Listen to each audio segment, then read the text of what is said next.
So that was ionic bonds. What about the covalent bonds? The Lewis structures illustrate molecular compounds as neighboring atoms that are sharing electrons. And they're sharing in order to obtain an octet, or for the little guys, a duet. Hydrogen and helium are not the only exception. There's some others as well. So let's draw some Lewis structures and look at the bonding that occurs in water and in chlorine. So water has an oxygen and 2 hydrogens. And how many valence electrons does oxygen have? What group is it in? 6, right? 1, 2, 3, 4, 5, 6. I chose to put the pairs on the top and the bottom just because I know it's going to be convenient. Where you put the pairs or the unpaired ones doesn't matter, as long as you're top, bottom, right, and left. How many electrons does a hydrogen atom have? 1. You guys need to stop at Starbucks on the way over here. Wake up. You know, I drew those too close together. Let's try that again. Let's put them a little further apart so we can really see what's going on here. Okay, so I'm going to get out my atom voice again. So here's hydrogen. Oh, I'm so unhappy. I need an electron. Hey, oxygen, can you give me an electron? And the oxygen says, no way. I'm looking for 2 electrons myself. Why don't you give me your electron? And they're going to argue, right? And this one's over here. Hey, I want an electron too. What do you tell children who are fighting over toys to do? Share. Get along. Well, what if the hydrogen shares his electron with the oxygen and the oxygen shares 1 electron with the hydrogen?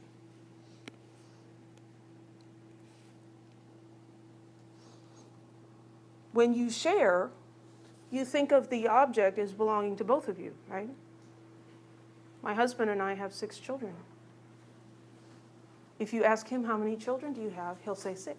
If you ask me, I'll say 6. How many children are in the house? Only 6. There's not 12. We're both counting them. That happens when you share. So when these electrons are shared, hydrogen gets to count both of them. Oxygen gets to count both of them. So hydrogen's thinking, oh, look, I've got 2 electrons. That's what I was aiming for. I'm good. Yay. This oxygen's like, well, this is better. 2, 4, 6, 7. I'm closer. But the oxygen's not happy yet. And here's another hydrogen over here wanting electrons. And so the oxygen can share that electron with a hydrogen. And we see that this hydrogen is happy because it has its 2 electrons. And the oxygen is going to also be happy because it's got 2, 4, 6, 8 electrons. So even though there's not enough electrons for everybody to have an octet on their own, when they get together and share, they can each have an octet of electrons. This is a lower energy state than 2 hydrogen atoms and an oxygen atom by themselves. And so they will come together because of the energy stability that happens. Now, bonding pairs and lone pairs. Pairs of electrons that are shared between 2 atoms are called bonding pairs. They're part of a chemical bond. This 2 shared electrons is a single covalent bond. These electrons here on the top of oxygen and the bottom are called lone pairs or non-bonding pairs because they're not being shared. Let's look at chlorine. How many valence electrons does chlorine have? 7. 1, 2, 3, 4, 5, 6, 7. So if we have another chlorine atom, it's also going to have 7. This time I'm going to put that unpaired electron on that side just because it's convenient, because I know where I'm going with this. Each of the chlorine atoms is unhappy. Doesn't have that 8 valence electrons. It's not that they're unhappy, but they're at a higher energy state. It's like rolling down a hill. Everything tends towards the bottom. Potential energy. This is a form of potential energy. It's chemical potential energy. When you push a boulder off a hill, it rolls down, and it's going to go down to the lowest point. That's where it's most stable. So these atoms are going to interact in a way to lower their energy. It's more stable. So this chlorine wants another electron. This chlorine wants another electron.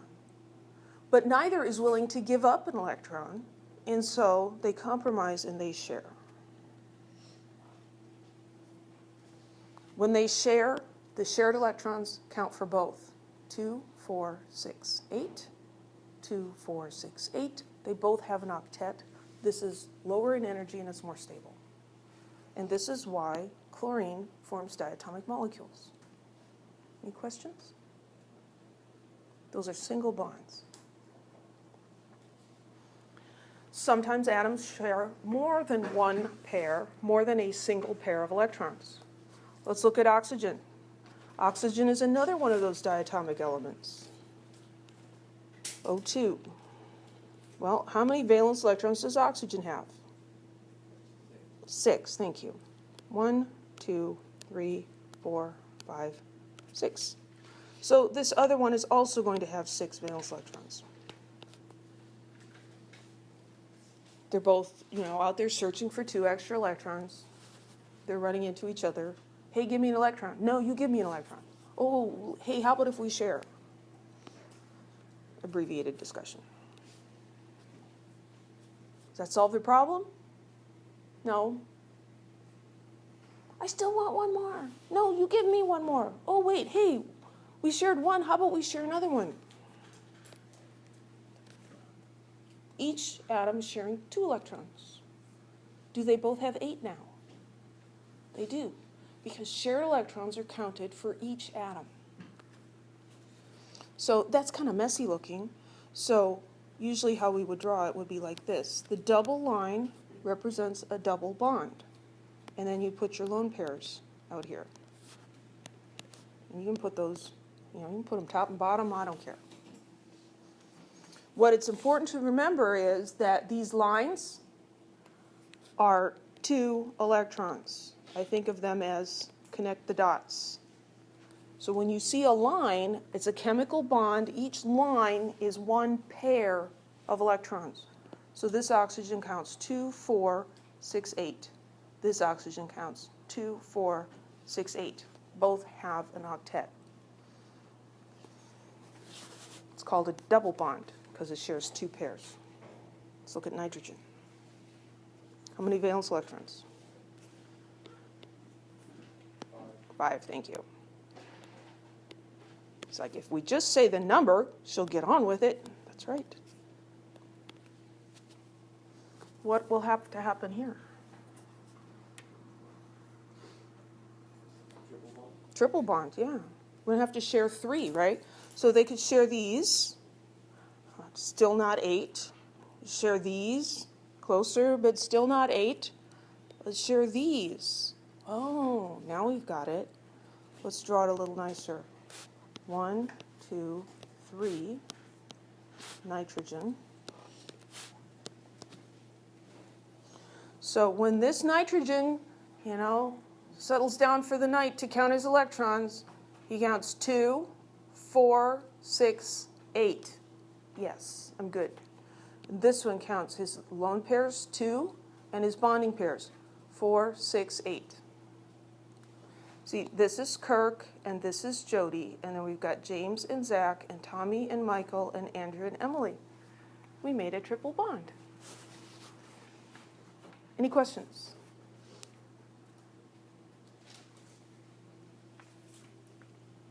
Lewis model predicts stability. So we looked at the ionic compounds and said, does the Lewis theory explain reality? Is it consistent? So let's look at some compounds between hydrogen and oxygen. We know that water is stable. Have you ever seen us do anything with H3O in all of our examples? No. Well, why not? It's not stable. It doesn't really exist. If you made it, it would fall apart. Let's see if Lewis' theory explains why that's not stable. So H2O. We already did H2O, so we can do him fairly quickly. So oxygen has 6 valence electrons. Each hydrogen has 1 valence electron. And when they get together, they form single bonds between the oxygen and the hydrogen. The hydrogen atoms have a duet of electrons. The oxygen atom has an octet. Lewis' theory predicts this will be a stable molecule. And it is. Well, what about H3O? So here's the oxygen, and this time we're going to put 3 hydrogens around it. So this hydrogen is going to share one, and this hydrogen is going to share one with the oxygen, and that one and that one. Because you have, to be part of the molecule, there has to be a single bond at least. And then how many electrons do we have left over? We have 3 left over. The oxygen had 6, remember? 1, 2, 3, 4, 5, 6. Had 6 valence electrons. When it shared 1 each with a hydrogen, things were good. What's wrong with this? How many electrons does the oxygen have around it now? It's got 9. It's got the bonds, 2, 4, 6, and then these 3 electrons. There's an extra electron in there because of this extra hydrogen. Is this a good Lewis structure? No, the oxygen has too many electrons, so Lewis' theory predicts this will not be stable, and it isn't. What about H3O+? Well, how would H3O+ differ from this? How do you get that plus charge? Take away an electron. So if we take away an electron, still with the 3 hydrogens, each of them has an electron, and the oxygen, 1, 2, 3, 4, 5. I'll put the 6th one up there for now. But to be plus, we have to take away an electron, so we're going to get rid of this guy. Take him away. Now this has a positive charge. Does that look like a good Lewis structure? Oxygen has 8. Hydrogens have 2. This is good. We got 2, 4, 6, 8. Well, what about H2O2?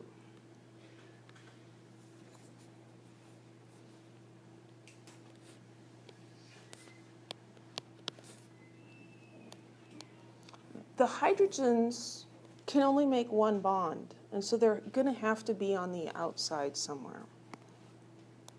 So there are the hydrogens, here are the oxygens with their 6 valence electrons. That one's kind of sloppy.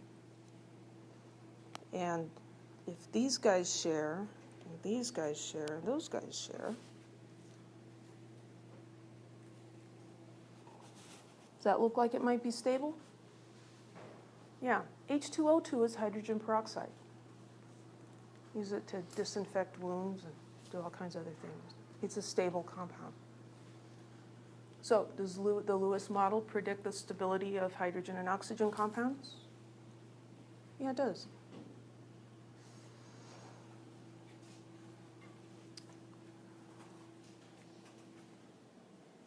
These covalent bonds are highly directional.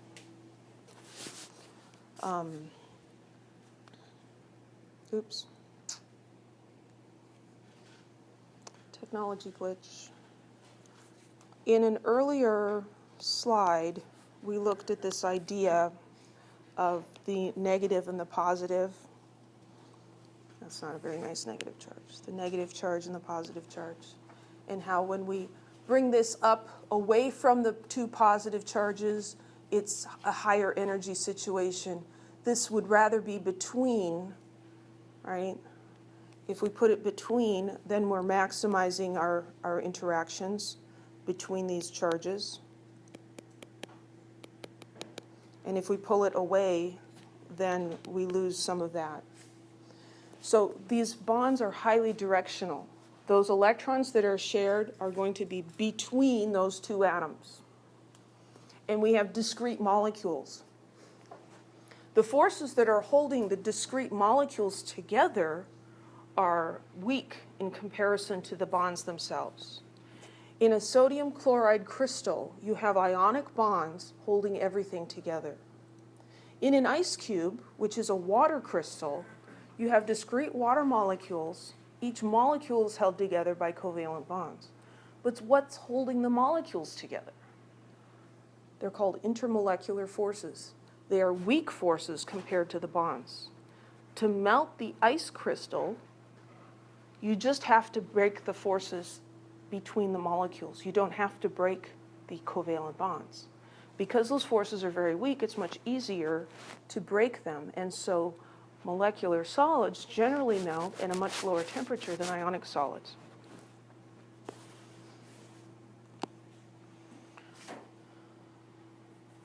What is this a picture of?